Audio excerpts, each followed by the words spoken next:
નમસ્તે, જય Mamadev. Tanna educational campus Gondal થી હું જાની એકતા, તમારા ધોરણ 9 ની સ્પોર્ટ્સ કોચ. બાળકો, આપણો વિષય છે યોગ, સ્વાસ્થ્ય અને શારીરિક શિક્ષણ, જેમાં પાઠ 1 યોગ. આગળના લેક્ચરમાં આપણે યોગ વિશે ઘણી માહિતી મેળવી ગયા અને યોગના ભ્રામક ખ્યાલો પણ આપણે જોઈ ગયા કે માણસના મગજમાં યોગ વિશેના જે કંઈ પણ ભ્રામક એટલે ગેરસમજો અથવા તો જે ગેરમાન્યતાઓ છે એ ઉત્પન્ન થાય છે એ આપણે જોઈ ગયા. આજનો આપણો ટોપિક છે યોગના લાભાલાભ. તમારે તમારી બુકમાં ધ્યાન રાખવાનું છે. ચલો આગળ વધીએ. આપણો ટોપિક યોગના લાભાલાભ. યોગ એ શરીર અને મન બંને માટેનું વિજ્ઞાન હોવાથી તેને વિશ્વભરમાં આવકાર અને વૈજ્ઞાનિક સ્વીકૃતિ મળે છે. યોગ છે એ આપણા રોજિંદા જીવનમાં ખૂબ જ ઉપયોગી છે. આપણા રોજિંદા જીવનમાં યોગનો ઉપયોગ કરવાથી અથવા તો યોગાભ્યાસ કરવાથી આપણું શરીર અને મન એકદમ તંદુરસ્ત બને છે. તો આ શરીર અને મનની તંદુરસ્તી માટે વિજ્ઞાને યોગને ખૂબ જ મહત્વ આપ્યું છે, ખૂબ જ પ્રાધાન્ય આપ્યું છે.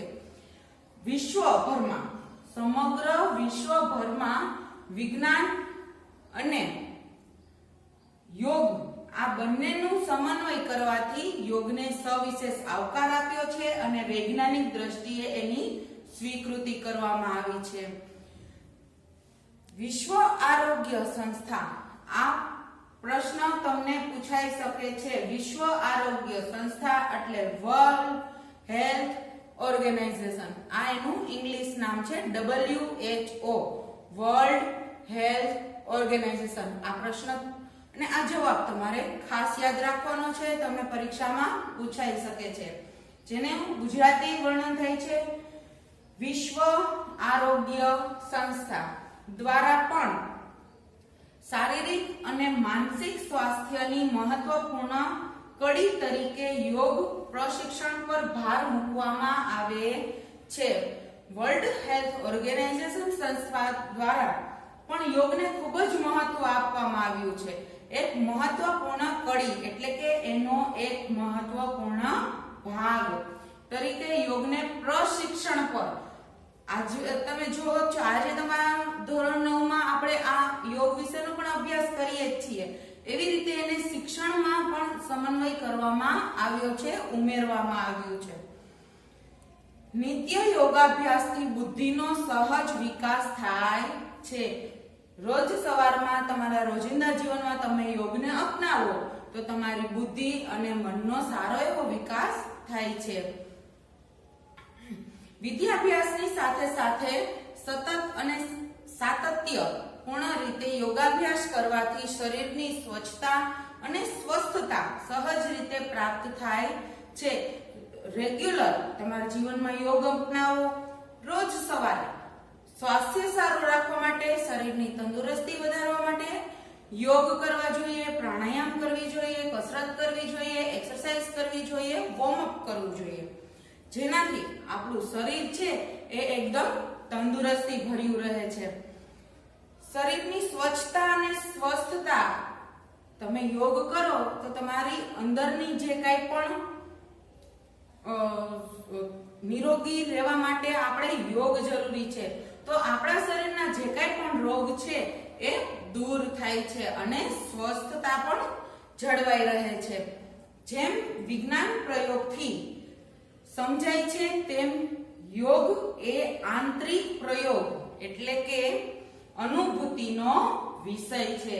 વિજ્ઞાન છે એ પ્રયોગથી સમજાય છે. તમારે ધોરણ 9 માં વિજ્ઞાન અને ટેકનોલોજી આવે છે, જેમાં તમે પ્રયોગ કરો છો, બરોબર ને? તો એવી જ રીતે યોગ છે. તો યોગ કઈ રીતે આપણે પ્રાપ્ત થાય છે? તો યોગ દ્વારા ફાયદાઓ શું છે? તો યોગ છે એ આંતરિક પ્રયોગ. જેમ વિજ્ઞાન તમે પ્રયોગની દ્રષ્ટિએ કરો છો, એમ યોગ છે એ આપણો આંતરિક પ્રયોગ છે.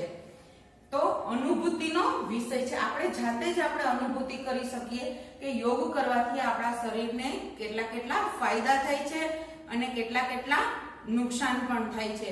જો તમે યોગ કરવામાં ધ્યાન ન આપો અથવા તો ખોટી મેથડથી યોગ કરો તો એ લાંબા સમયે આપણને નુકસાનકારક પણ નીવડે છે. જો કોઈ યોગ ગુરુ અથવા તો યોગ શિક્ષકના માર્ગદર્શન હેઠળ તમે યોગ કરો તો એ તમારા શરીર માટે ખૂબ જ ફાયદાકારક નીવડે છે. જ્ઞાન પ્રાપ્ત કરવા માટે આપણામાં શ્રદ્ધા, નમ્રતા, અનુશાસન, સાધના, સેવા, સાદગી, સંકલ્પ શક્તિ વગેરે ગુણો જરૂરી છે. જ્ઞાન પ્રાપ્ત કરવા માટે ફક્ત પાઠ્યપુસ્તકનું જ જ્ઞાન જરૂરી નથી, પણ સમગ્ર જ્ઞાન પ્રાપ્ત કરવા માટે આપણામાં શ્રદ્ધા હોવી જોઈએ કે ના આ પ્રશ્ન મને નથી આવડતો તો એ તો હું પાકું કરી જ લઈશ. ઈ શ્રદ્ધા, નમ્રતા, અનુશાસન, સાધના, સેવા, સાદગી, સંકલ્પ શક્તિ વગેરે ગુણો ખૂબ જ જરૂરી છે. યોગાભ્યાસ દ્વારા યમ નિયમનું પાલન કરવાથી સહજ રીતે આપણામાં આ ગુણોનો વિકાસ થાય છે. યોગાભ્યાસ કરવાથી યમ નિયમનું પાલન એટલે કે યોગ કરવાથી એમાં નિયમો આવે છે કે તમે આ રીતે યોગ કરો તો તમને આ ફાયદો થાય છે. તો એવી રીતે યમ નિયમનું પાલન કરવાથી સહજ રીતે થોડી રીતે સ્ટેપ બાય સ્ટેપ આપણામાં આ બધી વસ્તુઓ અથવા તો ક્ષમતાઓનો સમાવેશ થાય છે. જ્ઞાન પ્રાપ્ત કરવા માટે આપણામાં ઉત્સાહ અને ઈચ્છા સાથે આપણો પ્રાણ બળવાન હોવો જોઈએ. કોઈ પણ વસ્તુનું જ્ઞાન પ્રાપ્ત કરવું હોય તો આપણામાં શ્રદ્ધા સાથે સાથે ઉત્સાહ અને ઈચ્છા પણ આપણે ઈ કામ અથવા તો જ્ઞાન પ્રાપ્ત કરવામાં ઉત્સાહ લગન હોવી જોઈએ અને ઈચ્છા કે આપણું મન છે એમાં લાગવું જોઈએ. તો આપણું મન લગાડવા માટે આપણે શું કરવું જોઈએ? રાઈટ, યોગ કરવા જોઈએ, ધ્યાન કરવું જોઈએ, મેડિટેશન કરવું જોઈએ. આપણો પ્રાણ છે એ બળવાન હોવો જોઈએ. જો આપણું પ્રાણ બળવાન હશે તો આપણે બધા પ્રકારનું જ્ઞાન પ્રાપ્ત કરી શકશું. પ્રાણાયામથી પ્રાણ બળવાન થાય છે. પ્રાણાયામ કોને કહેવાય? તો કે આપણા અંદરની આંતરિક ઉર્જાને ઉત્પન્ન કરવી એટલે પ્રાણાયામ. માટે રોજ પ્રાણાયામ કરવા જોઈએ. પ્રાણાયામમાં શેનો સમાવેશ થાય છે? તો કે અનુલોમ વિલોમ, કપાલભાતિ, ભ્રામરી, આ બધા પ્રાણાયામ છે. આનો પણ આપણે રોજિંદા જીવનમાં ઉપયોગ કરીએ તો આપણે પ્રાણ અને આપણું મન છે એ બંને બળવાન બને છે. આટલા માટે આપણે રોજે પ્રાણાયામ કરવા જોઈએ. ત્યાર પછીનો પેરેગ્રાફ આપણે જોઈએ. જ્ઞાન પ્રાપ્તિ માટે ચેતાતંત્ર ખૂબ મહત્વનું માધ્યમ છે. કોઈ પણ જ્ઞાનની પ્રાપ્તિ આપણે કરવી હોય તો ચેતાતંત્ર છે આપણા શરીરમાં એ ખૂબ જ મહત્વનો ભાગ ભજવે છે. ચેતાતંત્રની કાર્યક્ષમતાને બધો જ આધાર કરોડની સ્થિતિસ્થાપકતા ઉપર છે. આપણા શરીરમાં જે ચેતાતંત્ર છે એનો બધો જ આધાર કોના ઉપર છે? તો કે કરોડની સ્થિતિસ્થાપકતા એટલે કે કરોડરજ્જુની વાત કરવામાં આવે છે. એના ઉપર ચેતાતંત્રનો બધો જ આધાર રહેલો છે અને ચેતાતંત્ર દ્વારા જ આપણે જ્ઞાનની પ્રાપ્તિ કરી શકીએ છીએ. જ્ઞાન પ્રાપ્તિ માટે આપણે ધ્યાન દઈને ભણવું પડે છે. શું કરવું પડે છે? તો કે ધ્યાન દઈને ભણવું પડે છે. શેના માટે? તો કે જ્ઞાનની પ્રાપ્તિ કરવા માટે. અત્યારે તમે પાઠ્યપુસ્તકમાંથી ભણો છો તો એ પણ એક પ્રકારનું જ્ઞાન જ મેળવો છો. એટલે કે આપણા ચંચળ મનને શાંત અને એકાગ્ર કરવું પડે છે. જો બાળકો આપણું મન છે ને ખૂબ જ ચંચળ છે. તો કે કઈ રીતે? એને એક્ઝામ્પલ આપું. અત્યારે તમે લોકો ભણો છો બરોબર, પણ તમારું મન છે એ બીજે ક્યાંક હશે. કોઈને જમવામાં હશે, કોઈને બહાર રમવા જવું હશે, કોઈને ફરવા જવું હશે. તો આપણું મન છે એ ખૂબ જ ચંચળ છે. આપણું ધ્યાન ભણવામાં લાગે નહીં. તો એ ધ્યાનને આપણે એકાગ્ર કરવાનું છે. અત્યારે તમે બુક લઈને બેઠા છો તો તમારું મન ક્યાં હોવું જોઈએ? હા, બુકમાં જ હોવું જોઈએ, બુકની બહાર હોવું જોઈએ નહીં. આપણું મન આપણે ભણવામાં લગાડવાનું છે એટલે આપણે એમાં એકાગ્રતા કેળવવાની છે. તો આપણે એકાગ્ર પણ થવું પડશે. મનની એકાગ્ર માટે નિત્ય ધ્યાનનો અભ્યાસ કરવો જોઈએ. આપણું મન છે એ ચંચળ છે. આપણા મનને સ્થિર કરવા માટે, એકાગ્ર કરવા માટે રોજે આપણે ધ્યાન કરવું જોઈએ. ધ્યાનની તમને સ્થિતિ ખબર જ હશે કે આપણે ધ્યાન કેવી રીતે કરી શકીએ. તમે પહેલાના ઋષિ મુનિઓ જોયા હશે, એ ધ્યાનમાં બેઠા હોય ત્યારે કેવી રીતે બેઠા હોય, નથી ખબર? તો ચાલો હું કહું. ધ્યાનમાં બેસવા માટે સૌપ્રથમ તમારે પદ્માસન કરવું પડે.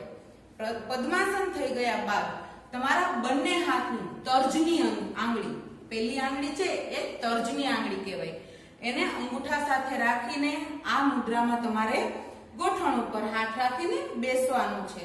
આંખો બંધ, મન એકદમ શાંત, અને આપણે આપણા મન ઉપર કેન્દ્રિત કરવાનું છે. આપણું મન એકાગ્ર થાય એ માટે આપણે પ્રયત્નો કરવાના છે. આ ધ્યાનની સ્થિતિ થઈ. તો આપણે જ્ઞાન પ્રાપ્તિ માટે શું કરવું પડે? ધ્યાન કરવું પડે, મનને એકાગ્ર કરવું પડે છે. ધ્યાનથી નિજાનંદની અનુભૂતિ પણ થાય છે.